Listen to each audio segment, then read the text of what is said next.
है दोस्तों, स्वागत है आप सबका आपके यूट्यूब चैनल पर। आज कैसे आप लोग, उम्मीद करते हैं आप लोग स्वस्थ होंगे, मस्त होंगे, अपनी पढ़ाई भी अच्छे से कर रहे होंगे। आप सभी का बहुत बहुत स्वागत है हमारे हिस्ट्री के सेशन में। देखिए, कल हम आपके साथ डिस्कस किए थे दिल्ली सल्तनत का। तो दिल्ली सल्तनत में कितने वंश हुए थे, कब से कब तक उनका टाइम जो है रहा है, कब से कब उनका टाइम पीरियड रहा है, ये सारी चीज़ें जो है कितने शासक हुए थे, ये सब आपके साथ डिस्कस किए थे।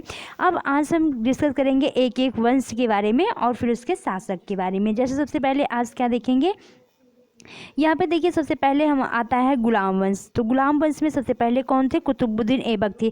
आज हम जो है पूरा गुलाम वंश जो है इसे कंप्लीट करेंगे, इनके शासक। देखिए, यहाँ पे हम आपके साथ वो पॉइंट डिस्कस करेंगे, जैसे ये शासक हैं, ये इनका जो वो पॉइंट डिस्कस करेंगे जो एग्ज़ाम में पूछे जाते हैं। तो जो है क्लास में लास्ट तक बने रहिएगा और शेयर भी कर दीजिएगा। तो चलिए देखिए, हम टाइम वेस्ट नहीं करेंगे, सीधे चलेंगे जो है उस पॉइंट पर जो एग्ज़ाम में पूछे जाते हैं। तो देखिए, यहाँ पे कुतुबुद्दीन ऐबक का जो टाइम समय रहा है वो रहा है 1206 से 1210 तक। उसके बाद में देखिए, कुतुबुद्दीन ऐबक का जो राज्याभिषेक था वो 1206 ईस्वी में होता है। और ये पूछा जाता है कि कहाँ पर हुआ था, तो इनका राज्याभिषेक लाहौर में हुआ था। इस बात को जो है ध्यान रखना। अब चलिए इसी क्रम में आगे देखते हैं। तो आगे है कि अजमेर में 2.5 दिन का झोपड़ा भी कौन बनवाए थे? तो कुतुबुद्दीन ऐबक बनवाए थे 2.5 दिन का झोपड़ा। उसके बाद चलिए देखिए आगे। तो आगे है कि कुतुबुद्दीन ऐबक को लाख बख्श कहा जाता था। देखिए, ये जो है लाखों का दान किए थे जब ये इनका राज्याभिषेक हुआ था, राजा बने थे। उसके बाद में ये क्या किए थे, ये जो है काफ़ी दान किए थे, इसलिए इन्हें लाख बख्श भी कहा जाता था। और ये एग्ज़ाम में पूछा भी जाता है। जितने भी पॉइंट्स हम इसमें नोट्स किए हैं ढूंढ कर, ये आप सभी के लिए इसको जो है नोट्स किए हैं, तो ये कहीं ना कहीं एग्ज़ाम में पूछा गया है और ये सभी एग्ज़ाम में टॉपिक जो है वो पूछे जाते हैं, इसलिए हमने इसको रखा है। चलिए देखिए, थोड़ा स्पीड से हम चलेंगे, इसको देखेंगे।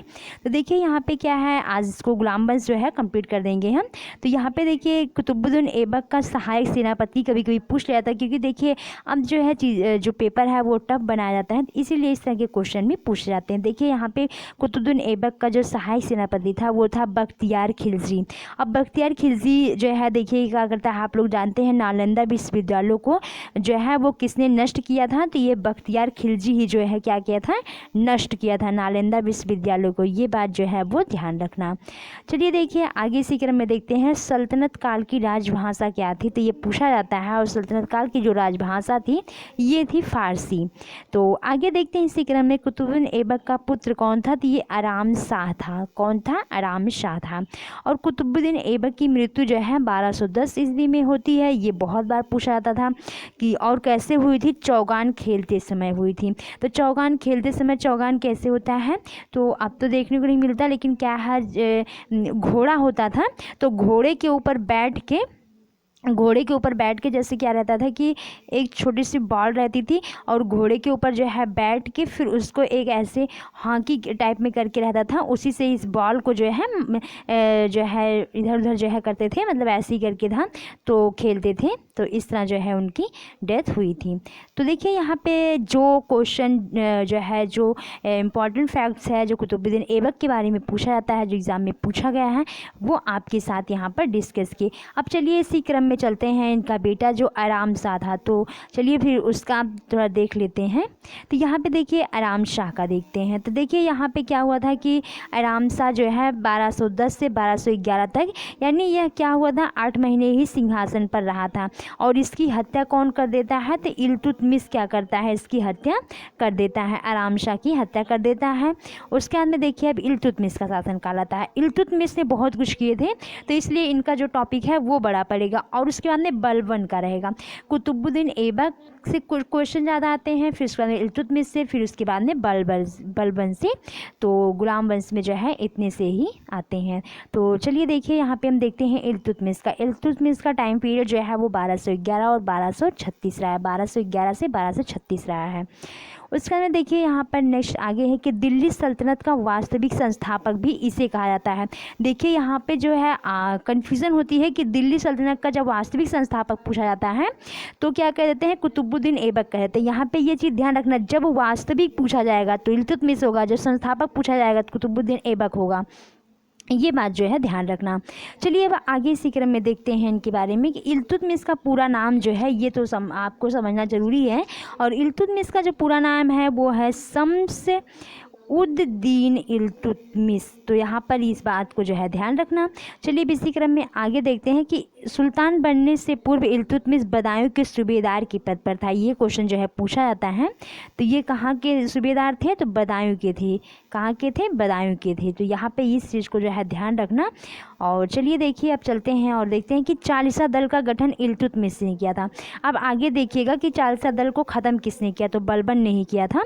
आगे भी हम आपके साथ डिस्कस करेंगे। तो यहाँ पे देखिए चालीसा दल का गठन जो है इल्तुतमिश ने किया था। ये सेना का कुछ गठन जो है वो करते थे। तो चलिए देखिए आगे इसी क्रम में देखिए कि चालीसा दल को तुर्क ए चहलगानी भी कहा जाता है। तो कभी कभी पूछ लिया जाता है तो चालीसा दल को क्या कहता है? तुर्क ए चहलगानी। तो देखिए इस टाइप के जो ये पॉइंट हमने नोट्स किए हैं ये जो है एग्ज़ाम में पूछे जाते हैं, इसलिए हम ये आपके साथ जो है डिस्कस कर रहे हैं। और इसको नोट भी कर लेना। यहाँ पे क्या आपको एक साथ जो है यहाँ पे करवा दिया जा रहा है, इससे आपको भी पता चलेगा। और चलिए इसी क्रम में देखिए कि सर्वप्रथम शुद्ध अरबी सिक्का इल्तुतमिश ने चलाया था। यहाँ पे देख सकते हैं अरबी सिक्का जो है सबसे पहले जो है इल्तुतमिश चलाए थे। अब चलिए जो है यहाँ से इल्तुतमिश के बारे में आगे भी देख लीजिए। तो यहाँ पे क्या है कि इल्तुतमिश ने 2 महत्वपूर्ण सिक्के चांदी का टका और तांबे का जीतल चलाया था। उसके अंदर आगे देखिए मुइनुद्दीन चिश्ती के दरगाह का निर्माण भी इल्तुतमिश ने करवाया था। तो यहाँ पे इस बात को भी ध्यान रखना। और आगे इसी क्रम में देखिए कि मध्य एशिया के मंगोलों का नेता चंगेल था। और देखिए यहाँ पे मध्य एशिया का नेता कभी भी पूछा जाता है तो चंगेज़ खां था। और ये क्या करता है? चंगेज़ खां ने भारत पर जो है 1221 ईस्वी में क्या करता है? इस समय जो है वो आक्रमण करता है। और मंगोलों के प्रथम आक्रमण से भारत को इल्तुतमिश ने ही बचाया था। ये मोस्ट इम्पॉर्टेंट क्वेश्चन है, इसको याद रखना, ध्यान रखना, इसको नोट्स भी कर लेना। तो चलिए यहाँ पे जितने भी पॉइंट आपके साथ डिस्कस किए एक बार जो है हम इसका क्या करेंगे, इसका क्या करिए आप लोग स्क्रीनशॉट ले लीजिए। यहाँ पे देखिए ये सब पॉइंट जो हैं ये इंपॉर्टेंट है, आप नोट्स भी कर सकते हैं, स्क्रीनशॉट भी इसको ले सकते हैं स्क्रीनशॉट। नहीं तो इसको क्या करेंगे हम ना इसकी पीडीएफ या ऐसे ही करके इसकी पीडीएफ बना के टेलीग्राम पे हम इसको सेंड कर देंगे, वहाँ से आप जो है इसका रिवीजन कर सकते हैं। अब चलिए इसके बाद देखते हैं नेक्स्ट कौन से शासक हुए थे। तो देखिए यहाँ पे नेक्स्ट हुई थी रजिया। इल्तुतमिश की बेटी थी रजिया। अब रजिया का शासनकाल आता है। उसके पहले वो जो है ऐसे हुए थे छोटे शासक, उन्होंने कुछ भी नहीं किया। यहाँ पे हम आपके साथ वो पॉइंट डिस्कस करेंगे जो एग्ज़ाम में पूछे जाते हैं। अब देखिए रजिया, और देखिए यहाँ पे एक बात और ध्यान रखना, इल्तुतमिश ने क्या किया था? यही इल्तुतमिश ने ही वंशवाद को बढ़ा दिया था। यानी शासक जो है वो कैसा रहेगा? वंशानुक्रम रहेगा। यानी इल्तुतमिश था, इल्तुतमिश के बाद जैसे इसका बेटा रहता तो बेटा, बेटी है तो बेटी, इस तरह करके इन्होंने ही इसको बढ़ावा दिया था। अब देखिए यहाँ पे क्या है, रजिया। रजिया का जो शासनकाल रहा है वो 1236 से 1240 तक रहा है। और रजिया ने क्या किया था? रजिया को 1236 ईस्वी में जनता तथा अमीरों द्वारा गद्दी पर बैठाया गया था। तो यहाँ पे इस चीज़ को ध्यान रखना, 1236। अब चलिए यहाँ पे देखिए आगे देखते हैं कि दिल्ली सल्तनत की प्रथम तुर्क महिला शासक कौन थी? तो ये रजिया ही थी। कौन थी? रजिया थी। तो चलिए आगे इसी क्रम में देखते हैं कि रजिया ने अल्तुनिया को तबर हिंद यानी भटिंडा का अक्तादार नियुक्त किया था। तो यहाँ पे इस चीज़ को भी ध्यान रखना। और आगे इसी क्रम में है कि रजिया ने अल्तुनिया से विवाह भी किया था। तो इसका विवाह जो है किससे हुआ था? अल्तुनिया से हुआ था। और उसके अंदर बहराम शाह ने कैथल के समीप कुछ हिंदू डाकों द्वारा रजिया की हत्या करवा दी थी। तो हत्या किसके द्वारा की गई थी? यहाँ पर ये पॉइंट भी क्लियर हो जाता है। तो उम्मीद करती हूँ कि आपको ये सभी चीज़ें जो है वो समझ में भी आ रही होंगी, अच्छी भी लग रही होंगी। तो इस सेशन को लाइक ज़रूर कर दीजिए। और इसी क्रम में देखते हैं नेक्स्ट शासन कौन थे। तो नेक्स्ट शासन देखिए इसने हत्या करवाई थी, तो इसी ने जो है वहाँ के जो है दिल्ली सल्तनत की गद्दी भी संभाला। और बहराम शाह, तो ये शासक बनता है 1240 से 1242 तक। उसके बाद इसकी भी हत्या करवा देते हैं। देखिए बहराम शाह की हत्या दिल्ली के तुर्क सरदारों ने की। अब देखिए आगे किसका शासन आता है।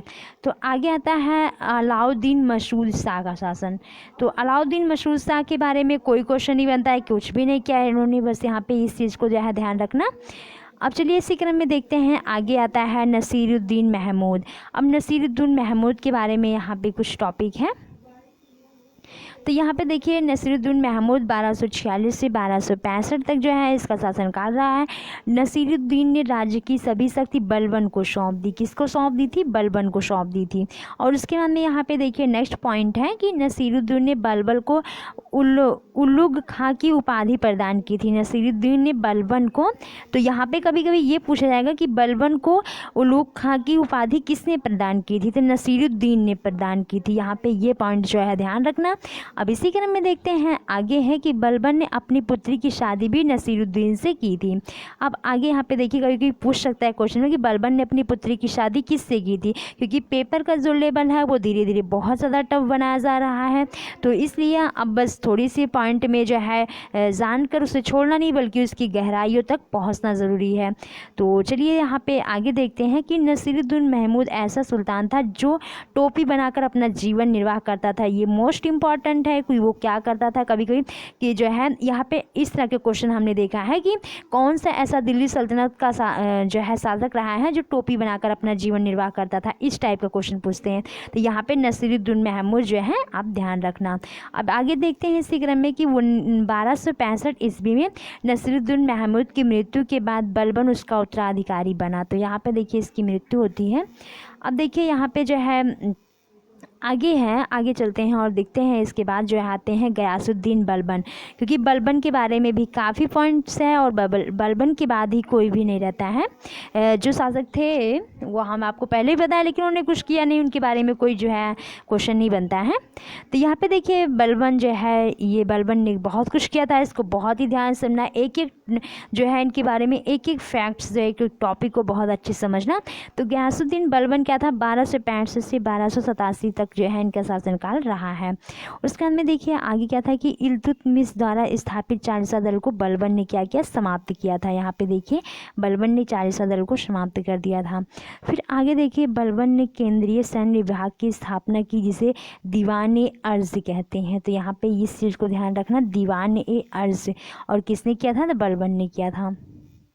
उसके बाद में इसी क्रम में आगे देखते हैं कि यहाँ पे क्या था कि अयोग्य एवं वृद्ध सैनिकों को पेंशन देकर पदमुक्त करने की योजना भी इसी ने बनाई थी। तो यहाँ पे ये सब क्वेश्चन जो है ये पूछे जाते हैं, क्वेश्चन बनते हैं इन पर। और नेक्स्ट है कि सैनिकों को वेतन का भुगतान भी जो है किसने किया था, नगद भुगतान किसने किया था, तो बलबन ने ही किया था।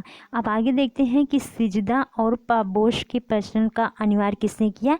तो यहाँ पे ये चीज़ को ध्यान रखना, यहाँ पे बलबन ने किया। सिजदा क्या होता है कि पैर मतलब कि पेट की भल जमीन पर लेटकर अभिवादन करना जो है ये रहता है सिजदा, उसके पैर पर पेट के भर लेट कर उसका अभिवादन करना। तो चलिए देखिए इसी क्रम में नेक्स्ट आगे कि फारसी रीत रिवाज पर आधारित नवरोज उत्सव को किसने प्रारंभ किया। तो यहाँ पर ये किसने किया था, बलबन ने किया था। उसके बाद में लौह एवं रक्त की नीति भी किसने अपनाई थी, तो बलबन ने अपनाई थी। यहाँ पे ये चीज़ देख सकते हैं। उसके बाद में नेक्स्ट है कि बलबन के दरबार में फारसी के प्रसिद्ध कवि अमीर खुसरो तथा अमीर हसन भी रहते थे। तो यहाँ पे कभी कभी पूछ जाता है कि किसके दरबार में रहते थे, तो यहाँ पे ध्यान रखना कि बलबन की। अब आगे क्या है कि बड़े पुत्र महमूद की मृत्यु के सदमे से बलबन की मृत्यु हुई। तो पूछ सकता है कि बलबन की मृत्यु कैसे हुई, तो इस बात को भी जो है वो ध्यान रखना। यहाँ पे देखिए कुछ पॉइंट्स क्या हमने कोशिश की है कि आपके साथ जो है सभी पॉइंट्स जो है वो डिस्कस कर सके। तो इसको अभी हम जो है आपको दिखा देते हैं, एक बार स्क्रीनशॉट इसका भी ले लीजिएगा। यहाँ पर देखिए, नहीं तो हम सेंड कर देंगे, यहाँ पे अगर स्क्रीनशॉट लेते नहीं बनता सेंड कर देंगे। तो चलिए जो है यहाँ पे सेशन ये कैसा लगा आपको कमेंट बॉक्स से ज़रूर बताइएगा। और यहाँ से देखिए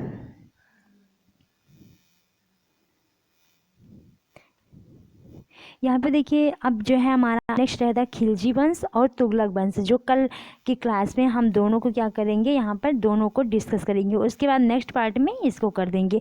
देखेंगे बड़ा अगर ज़्यादा टॉपिक नहीं रहता है तो सबको कंप्लीट करने की कोशिश करेंगे, नहीं तो फिर दो को ही करेंगे क्योंकि देखिए हमें क्या है कि ढूंढ कर सभी जो इम्पोर्टेंट फैक्ट्स होते हैं उनके बारे में वो कलेक्ट करते हैं, फिर आपके साथ शेयर करते हैं, जिससे आपका जो नॉलेज है कहीं ना कहीं वो कंप्लीट हो सके।